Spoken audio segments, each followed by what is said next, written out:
किसान किस तरफ जाने वाला है? कि किसान ने लड़ाई लड़के देख ली, उसने वो लड़ाई सड़क पर भी लड़ी, उसने वो 30-40 मीटिंग करते हुए सरकारों के साथ ऑन द टेबल भी लड़ी। लाल बहादुर शास्त्री जी आए जिन्होंने एमएसपी दी, चौधरी चरण सिंह आए जिन्होंने भाव अच्छा दिया। आज कॉर्पोरेट की सरकार है। ये सिलेंडर का भाव 350 से 1000 रुपये हो गया। गन्ने का भाव भी 350 था, लेकिन गन्ने का भाव 1000 नहीं हुआ है। हर टोल टैक्स 1.5 गुना बढ़ चुका पिछले 2 साल में। कॉर्पोरेट की सरकार है, चोरी से लूट कर। जी हिंदू मुसलमान, जाट मुसलमान और जाट नहीं, किसान नहीं बढ़ता है, उसको बांट दिया जाता है। किसान के ऊपर बात आई, गांव इकट्ठे हो गए, किसान इकट्ठा हुआ और उसने अपनी लड़ाई लड़ी। बीजेपी को रोकने के लिए कुछ एक नया तीसरा मोर्चा बनाने की कोशिश है। किसान को अब अपनी लड़ाई लड़नी आ गई है।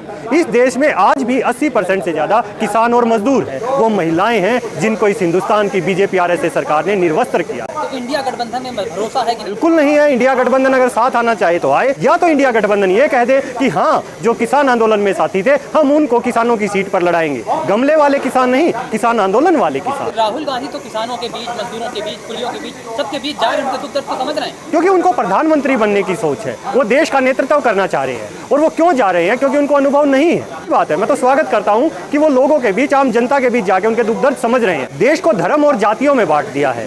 देश के एक विशेष वर्ग को आज आतंकवादी करार दिया गया है। देश के एक विशेष वर्ग को आज खालिस्तानी करार दिया गया है। देश के आंदोलनकारियों को आंदोलनजीवी करार दिया गया। उस नूह दंगे की जब हमने जांच पड़ताल की तो जो मस्जिद है उसे हिंदुओं ने बचाया और मंदिरों को मुसलमानों ने बचाया। दंगे सरकार फैला रही है, दंगे बीजेपी आरएसएस करवाती है। जहां भी देखेंगे इनकी डबल इंजन की सरकार है, ये जानबूझकर दंगे करवाती है, लोगों में एक डर और भय का माहौल उत्पन्न करती है। मणिपुर में डबल इंजन की सरकार में जिन लोगों ने हमारी बहन बेटियों को वहां निर्वस्त्र किया, वो लोग आज कहां हैं? क्योंकि ये जो लोग वहां चुनकर आए हैं कि मानसिक गुलाम हो गए हैं कि हमें मोदी की जय बोलनी है। बिल्कुल हारेगी, 100% हारेगी। क्योंकि इस देश में जितने भी आक्रांता आए, चाहे मुगल आए, चाहे अंग्रेज आए, या आज ये बीजेपी आरएसएस के काले चोर आए, ये सब हारेंगे। 2024 में और एनडीए 2 गठबंधन है, तो आपको क्या लगता है किसान किस तरफ जाने वाला है?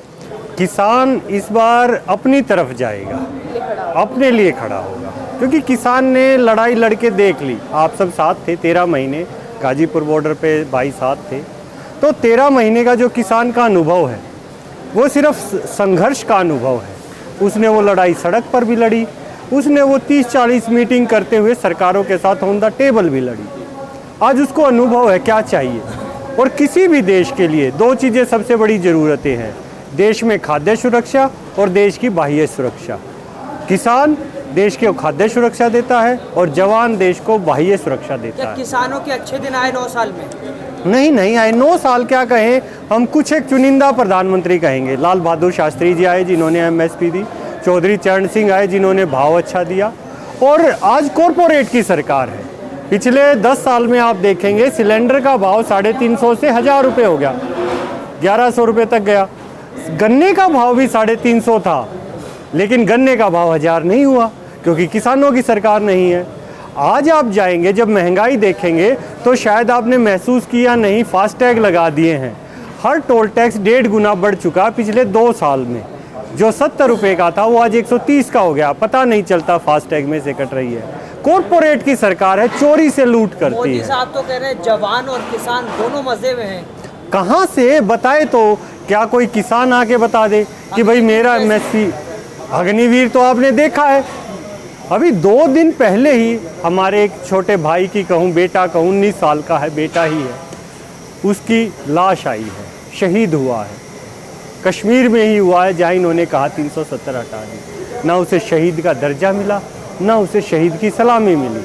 मैं धन्यवाद करता हूँ वहाँ के डीसीपी का, कम से कम उन्होंने पुलिस की एक टुकड़ी भेजकर उसको थोड़ा सम्मान दिलाया। आज उसका परिवार क्या करेगा? 19 साल का इस देश का बेटा गया है। वो अमेरिका का या जापान, पाकिस्तान का नहीं था, इस देश का था। इस देश की रक्षा करते हुए शहीद हुआ है। लेकिन उसके परिवार को क्या मिल रहा है ये आज आप सब जाके देख सकते हैं। अच्छा, अभी आपने कहा कि किसान अब अपने लिए खड़ा हो रहा है, तो इसके अंदर तमाम जो कृषि हो गए, मजदूर हो गए, क्या वो लोग भी शामिल हैं? बिल्कुल, क्योंकि किसान एक ऐसा है जिसकी कोई जाति नहीं होती, जिसका कोई धर्म नहीं होता। किसान का काम खेती करना और अन्न उगाना है। ऐसे ही जवान की कोई जाति नहीं होती, धर्म नहीं होता, जवान का काम देश की रक्षा करना। किसान ने अपने लिए एक इज्जत अर्जित की है, किसान ने अपने हक की लड़ाई ली है और अपने हक से लड़ाई जीती है। अभी भाई कह रहा था 2000 रुपये खाते में आते हैं। अरे भाई, मुझको शायद पता नहीं होगा, 1 एकड़ में 20 क्विंटल गेहूँ पैदा होता है। अगर उसका भाव जो चाहिए था किसान को 4000 चाहिए, अगर 4,000 भाव मिलता है एग्जिस्टिंग 2,000 से, तो 20 दूना 40,000 किसान की जेब में आने थे, उसमें 2,000 डाल के आपने 38,000 किसान की जेब से निकाल लिए। तो आप कहाँ बता रहे हैं कि किसान का भला हो रहा है? जब चुनाव आता है तो जी। किसान में हिंदू मुसलमान, जाट मुसलमान और जाट गुर्जर में बढ़ जाता है। नहीं, किसान नहीं बंटता है, उसको बांट दिया जाता है।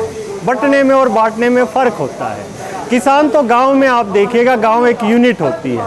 हिंदुस्तान गांव में बसता है और गांव में दोनों व्यवस्था है, गणतांत्रिक भी, लोकतांत्रिक भी। जब गांव के ऊपर बात आती है, जैसे अभी किसान के ऊपर बात आई, गांव इकट्ठे हो गए, किसान इकट्ठा हुआ और उसने अपनी लड़ाई लड़ी। मतलब बीजेपी को रोकने के लिए कुछ एक नया तीसरा मोर्चा बनाने की कोशिश है, या इंडिया जो गठबंधन बना है ये काफ़ी है? नहीं, तीसरा मोर्चा भी बन सकता है। अगर इंडिया गठबंधन हमारे साथ आना चाहे देश को लेकर, तो वो भी आ सकता है। लेकिन हमें, किसान को अब अपनी लड़ाई लड़नी आ गई है, किसान और जवान को। अगर वो नहीं कहेंगे तो हम देश की जनता से आवाज़ लगाएंगे, क्योंकि देश की जनता ही हमें संसद में पहुंचाएगी। इस देश में आज भी 80% से ज़्यादा किसान और मजदूर हैं। किसान का मेरे लोग हैं। आज हमारे साथ किसान हैं, आज हमारे साथ मजदूर हैं, जवान हैं, नौजवान हैं, वो महिलाएं हैं जिनको इस हिंदुस्तान की बीजेपी आरएसएस सरकार ने निर्वस्त्र किया है। तो इंडिया गठबंधन में भरोसा है कि नहीं है? बिल्कुल नहीं है। इंडिया गठबंधन अगर साथ आना चाहे तो आए, स्वागत है, क्योंकि इंडिया गठबंधन ने राजनीति बहुत कर ली। या तो इंडिया गठबंधन ये कह दे कि हाँ, जो किसान आंदोलन में साथी थे, हम उनको किसानों की सीट पर लड़ाएंगे। गमले वाले किसान नहीं, किसान आंदोलन वाले किसान, वो संसद में जाएंगे। रणदीप सुरजेवाला हरियाणा में आपका जो इंडिया गठबंधन में आने का जो है वो बीच में खाई पैदा कर रहे हैं? नहीं, बिल्कुल नहीं कर रहे। वो एक कांग्रेस पार्टी की राजनीति कर रहे हैं। हम किसान को राजनीति में ला रहे हैं। किसान अगर राजनीति में आएगा तो बहुत अच्छा करेगा। जैसे आप पत्रकार हैं, अगर पत्रकारों के लिए कोई कार्य करना हो तो आपको अच्छे से पता है कहाँ समस्याएं हैं, कैसी समस्याएं हैं। लेकिन राहुल गांधी तो किसानों के बीच, मजदूरों के बीच, कुलियों के बीच, सबके बीच जा रहे हैं, उनके दुख दर्द को समझ रहे हैं। क्योंकि उनको प्रधानमंत्री बनने की सोच है, वो देश का नेतृत्व करना चाह रहे हैं। और वो क्यों जा रहे हैं? क्योंकि उनको अनुभव नहीं है। वो एक अच्छे परिवार में पैदा हुए, जो राजा महाराजाओं का परिवार था, और उन्होंने शायद किसान के खेत में जाके नहीं देखा। अभी वो जो आप बात बता रहे हैं, ये बड़ी अच्छी बात है। मैं तो स्वागत करता हूँ कि वो लोगों के बीच, आम जनता के बीच जाके उनके दुख दर्द समझ रहे हैं, ताकि उनका हल किया जा सके। नफरत का माहौल देश में है। नूह का मामला सामने आया तो जाट एकजुट हो गया, मुसलमानों का साथ देने लगा। क्या लगता है, वाकई देश में नफरत का माहौल है क्या? बिल्कुल है।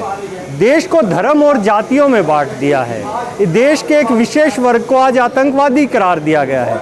देश के एक विशेष वर्ग को आज खालिस्तानी करार दिया गया है। देश के आंदोलनकारियों को आंदोलनजीवी करार दिया गया है। तो कहाँ है अभी नूह का दंगा, जो आप कहते हैं जाटों ने, खापों ने जाकर रोका, खापों ने रोका।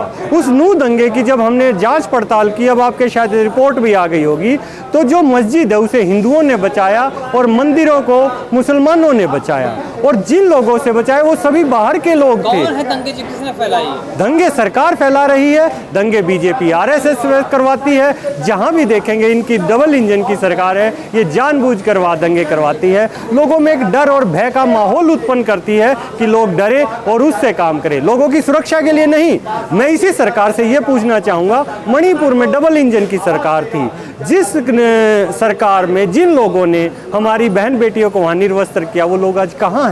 जेल में हैं। हुड्डा साहब, आपने कहा कि एक वर्ग को आतंकवादी और फिर दूसरे को खालिस्तानी कहा जाता है। जी, मगर अब जो है ये चीज़ें देखने को मिल गई कि बाहर तो कहा जाता था आतंकवादी, अब संसद के अंदर एक वर्ग के सांसद को आतंकवादी और मुल्ला कटुआ बोला जा रहा है। उस पर आप क्या कहें? वो सांसद नहीं है, वो आज के दिन जितने भी संसद में प्रतिनिधि हैं वो सभी देश का प्रतिनिधित्व करते हैं, जनता का करते हैं। लेकिन वो ये भूल गए हैं, आज वो मोदी का प्रतिनिधित्व कर रहे हैं। इस 5 साल में या 10 साल में आप देखिएगा, कोई भी मंत्री हो, क्या किसी मंत्री ने मोदी के खिलाफ आवाज़ उठाई है? इन्होंने 2000 नोट ला भी दिया और बंद भी कर दिया। क्या किसी मंत्री ने ये कहा कि ये क्यों लाया भाई, देश के धन की बर्बादी क्यों की? क्योंकि ये जो लोग वहाँ चुनकर आए हैं कि मानसिक गुलाम हो गए हैं कि हमें मोदी की जय बोलनी है। पता नहीं वो डर में है या भय में है। जिन्होंने बोला, अभी भाई ने बड़ा अच्छा सवाल किया कि एक विशेष वर्ग को मुल्ला और क्या क्या कहा, वो सिर्फ इसलिए कहा, जनता को खुश करने के लिए नहीं, अपने आका को खुश करने के लिए कि वो खुश हो जाएंगे तो शायद मंत्री पद दे देंगे। तो एक गलत धारणा चल पड़ी है। इस गलत धारणा का सामना किसान करेगा, जवान करेगा। 24 में नफरत हारेगी क्या? बिल्कुल हारेगी, 100% हारेगी, क्योंकि इस देश में जितने भी आक्रांता आए, चाहे मुगल आए, चाहे अंग्रेज आए, या आज ये बीजेपी आरएसएस के काले चोर आए, ये सब हारेंगे। नफरत हारेगी और मोहब्बत हिंदुस्तान में जीतेगी। आज भी हिंदुस्तान के अंदर जो 8वां अजूबा है वो मोहब्बत के पैगाम का है। हिंदुस्तान मोहब्बत का पैगाम देता है, पूरी दुनिया को देता है, पूरे विश्व को।